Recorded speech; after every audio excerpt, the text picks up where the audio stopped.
குற்றச்சாட்டுகள் தொடர்பில் இலங்கை காத்திரமான நடவடிக்கை எடுக்குமா என்பதில் சந்தேகம் என்கிறது அமெரிக்கா.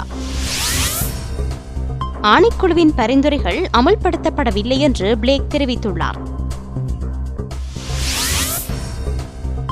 வெளிநாட்டு கண்காணிப்பு பொறிமுறைகளை ஏற்றுக்கொள்ள முடியாதென்கிறது அரசாங்கம்.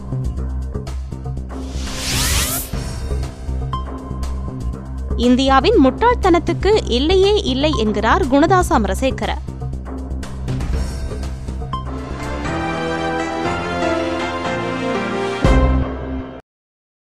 இனி விரிவான செய்திகள்.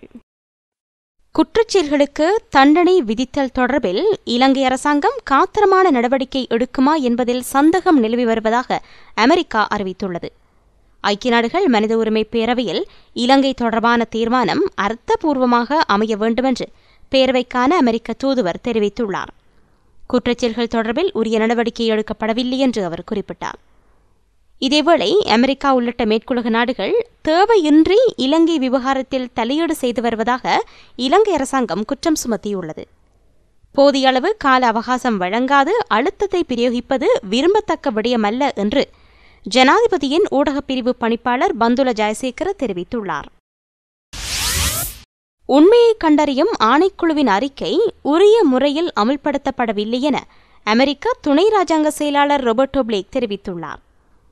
தமிழர் பிரதேசங்களில் இராணுவ மயமாக்கலை தவிர்த்தல், கைது செய்யப்பட்டு தடுத்து வைக்கப்பட்டுள்ளவர்களின் பெயர் விவரங்களை வெளியிடுதல் உள்ளிட்ட பல பரிந்துரைகள் இதுவரையில் நடைமுறைப்படுத்தப்படவில்லை. யுத்த குற்றச்செயல் தொடர்பில் சுயாதீன விசாரணை நடத்தப்பட வேண்டும் என்பதே அமெரிக்க தீர்மானத்தின் பிரதான கோரிக்கை. தமிழர் பிரதேசங்களில் பாடசாலைகள், வீதிகளை இலங்கை அரசாங்கம் அமைத்துள்ளது. அவ்வாறான நடவடிக்கை வரவேற்கப்பட வேண்டியது என்றும் அவர் கூறினார். எனினும் இன்னும் பல விடயங்கள் மேற்கொள்ளப்பட வேண்டியுள்ளதாகவும் அவர் குறிப்பிட்டார். உண்மையை கண்டறியும் ஆணைக்குழு பரிந்துரைகளை அமல்படுத்துவது தொடர்பில் வெளிநாட்டு கண்காணிப்பு பொறிமுறைமை அவசியம் அற்றது என்று இலங்கை அரசாங்கம் கூறியுள்ளது. இலங்கைக்கு எதிரான அமெரிக்காவின் தீர்மானத்தில் யுத்த குற்றச்செயல்கள் பற்றி குறிப்பிடப்படவில்லை என்று பதில் ஊடக அமைச்சர் லக்ஷ்மண் யாப்பா அபிவர்தன தெரிவித்துள்ளார். எனினும் உண்மையை கண்டறியும் ஆணைக்குழு பரிந்துரைகள் எவ்வாறு அமல்படுத்தப்படுகின்றன என்பதை சர்வதேச நாடுகள் கண்காணிக்க வேண்டுமென்று சில தரப்பினர் கோரி வருவதாகவும் குறிப்பிட்டார். உள்நாட்டு பரிந்துரைகளை அமல்படுத்துவதை வெளிநாட்டு சக்திகள் கண்காணிப்பதை ஏற்றுக்கொள்ள முடியாது என்றும் அவர் கூறினார்.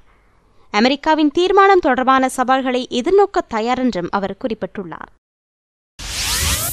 யாழ்ப்பாணத்தில் செயற்பட்டு வரும் சமாதானத்துக்கும் நல்லிணக்கத்துக்குமான பணியகம் மீது கடந்த சனிக்கிழமை படை புலனாய்வு பிரிவை சேர்ந்தவர்களால் தாக்குதல் நடத்தப்பட்டுள்ளது.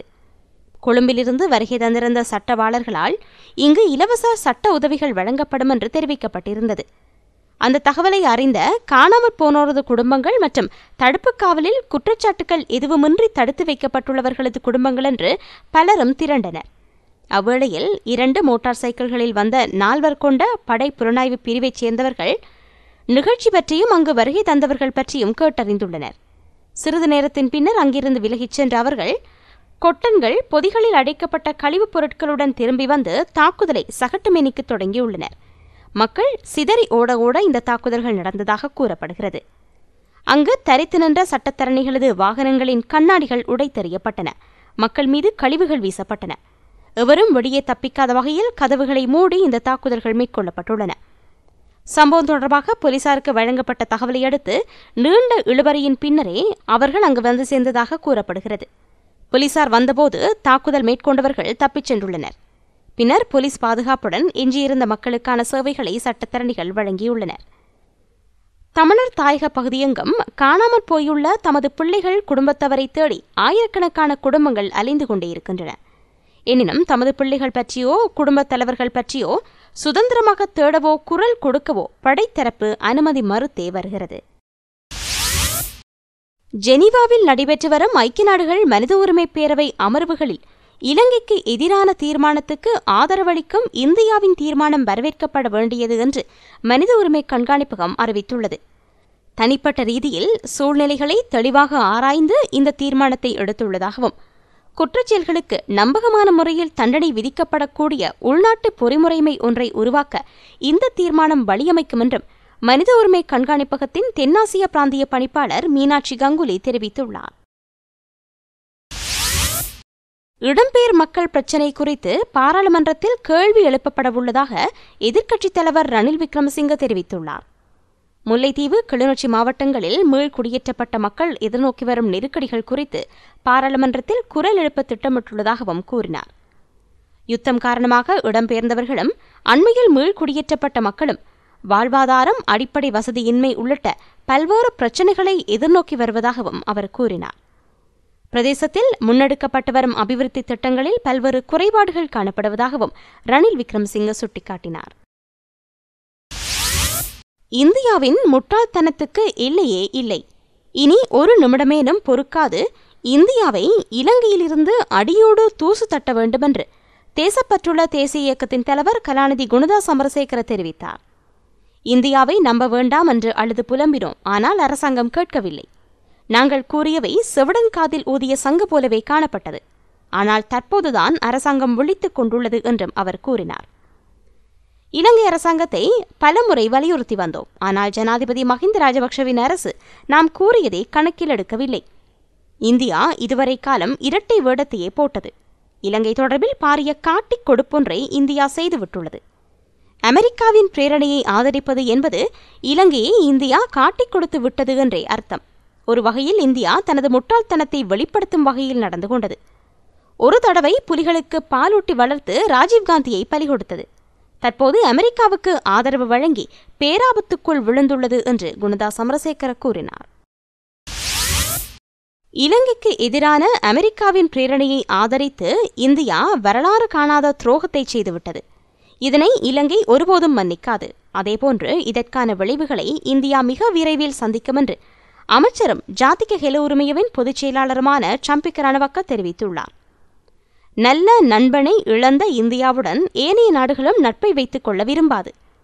இதுவரை காலம் இந்தியாவுடன் காணப்பட்ட அரசியல், ராஜதந்திரம், பொருளாதாரம், கலாசாரம் உட்பட்ட சகல துறைகளிலுமான அந்யோன்ய உறவு முறைகள் இடைநிறுத்தப்படும் என்றும் அவர் கூறினார். இலங்கைக்கு எதிராக அமெரிக்கா ஜெனீவாவில் முன்வைத்துள்ள பிரேரணையை ஆதரித்து இந்தியா பெரும் தவறிழைத்துவிட்டது. இலங்கைக்கு மாத்திரமல்ல, ஏனைய வலய நாடுகளுக்கு எதிராகவும் இந்தியா தனது துரோகத்தனத்தை செய்துவிட்டது. மேற்குலக நாடுகளின் தலையீடுகளுக்கு தேவையான சூழலை இந்தியா ஏற்படுத்தி கொடுத்துள்ளது. இதன் ஆபத்தை இந்தியாவும் விரைவில் உணரும். எவ்வாறாயினும் இலங்கை இந்தியாவை பெரிதும் நம்பியிருந்தது. அதேபோன்று ஏனைய நாடுகளை விட இந்தியாவுடனேயே இலங்கை அந்யோன்யமான நட்பை பாதுகாத்து வந்தது. இந்த புனிதமான நட்பை இந்தியா தூஷித்துவிட்டது. இதனை ஒருபோதும் மன்னிக்க முடியாது. புலிகளை அழித்ததன் பயனை இந்தியாவும் அனுபவிக்கிறது. இல்லையென்றால் புலிகளின் குழுக்கள் இந்தியாவிலும் ஊடுருவி ராஜீவ்காந்தியைப் போன்று தற்போதைய தலைவர்கள் பலரையும் கொன்றொழித்திருப்பார்கள். ஆனால் இந்தியா தனது நண்பனை வெள்ளையர்களுக்கு காட்டிக் கொடுத்துள்ளது என்று சம்பிக்க ரணவக்க தெரிவித்துள்ளார். இலங்கைக்கு எதிரான அமெரிக்காவின் பிரேரணையை ஆதரிப்பதற்கு இந்தியா எடுத்துள்ள முடிவு வரவேற்கத்தக்கதாகும். ஆனால் இலங்கை தமிழ் மக்களின் நலன் கருதிய உள்ளடக்கங்களை கொண்டு இந்த தீர்மானம் நிறைவேற்றப்பட வேண்டும். இதற்கான உறுதியை இந்தியா வழங்க வேண்டும் என்று தமிழ் தேசிய கூட்டமைப்பின் யாழ் மாவட்ட நாடாளுமன்ற உறுப்பினர் சுரேஷ் பிரேமச்சந்திரன் தெரிவித்துள்ளார். இலங்கையின் நல்லிணக்க ஆணைக்குழுவின் பரிந்துரைகளை அமல்படுத்த வேண்டும் என்பதே அமெரிக்காவின் பிரேரணையில் உள்ளடக்கப்பட்டுள்ள விடயமாகும். இதில் நல்லிணக்க ஆணைக்குழுவின் பரிந்துரைகளை அமல்படுத்துவதற்கு ஐநா மனித உரிமை ஆணைக்குழுவின் அனுசரணையினை பெற்றுக்கொள்ள வேண்டும் என்ற விடயமே முக்கியத்துவம் வாய்ந்தது. நல்லிணக்க ஆணைக்குழுவின் பரிந்துரைகளை அமல்படுத்துகையில் ஐநா மனித உரிமை ஆணைக்குழுவின் உதவி பெறப்பட வேண்டுமென்ற உள்ளடக்கத்துடனேயே இந்த பிரேரணை நிறைவேற்றப்பட வேண்டும். பாராளுமன்றத்தில் உரையாற்றிய இந்திய பிரதமர் இலங்கைக்கு எதிரான பிரேரணைக்கு சாதகமாக வாக்களிக்கலாம் என்றும், ஆனால் பிரேரணையின் இறுதி வடிவம் என்னவென்பது குறித்து தெரியவில்லை என்றும் கூறினார். இந்த நிலைமையில் பிரேரணை இன்னும் இறுதி வடிவம் பெறவில்லை என்பதும் அதன் வடிவம் மாற்றப்படலாம் என்பதும் தெளிவாகிறது. எனவே இலங்கை தமிழ் மக்களின் பிரச்சினைகளுக்கு தீர்வை காணும் வகையிலான முக்கிய விடயத்தை உள்ளடக்கியதாக பிரேரணை நிறைவேற்றப்பட வேண்டியது அவசியமாகும். ஐநா மனித உரிமை ஆணைக்குழுவின் உதவியை பெற வேண்டும் என்ற விடயம் உள்ளடக்கப்படாமல் பிரேரணை நிறைவேறினால் கூட தமிழ் மக்களுக்கு எந்த பிரயோசனமும் ஏற்பட போவதில்லை. இலங்கை தமிழ் மக்களின் நலனை கருத்தில் கொண்டு பிரேரணையின் உள்ளடக்கங்களை மாற்றாது இந்தியா அதற்கு ஆதரவளிக்க வேண்டும். இலங்கைக்கு எதிரான பிரேரணைக்கு ஆதரவு வழங்கப்படும் என்று அறிவித்த இந்திய பிரதமருக்கும் இந்த அறிவிப்புக்கு காரணமாக இருந்த தமிழக முதலமைச்சர் செல்வி ஜெயலலிதா, திமுக தலைவர் கருணாநிதி உட்பட்ட தமிழக கட்சிகளின் தலைவர்களுக்கும் பல கோடி தமிழ் மக்களுக்கும் நாம் எமது நன்றிகளை தெரிவித்துக் கொள்கிறோம். அமெரிக்க பிரேரணையின் உள்ளுடல் மாற்றப்படாது நிறைவேற்றப்பட வேண்டியது இன்றைய தேவையாக உள்ளது. இதற்கு இந்தியா பூரண ஒத்துழைப்பு வழங்க வேண்டும் என்றும் சுரேஷ் பிரேமச்சந்திரன் கூறினார். இத்துடன் செய்திகள் நிறைவடைந்தன. விரிவான செய்திகளுக்கு globaltamilnews.net எனும் இணையத்தை பார்வையிடவும். வணக்கம்.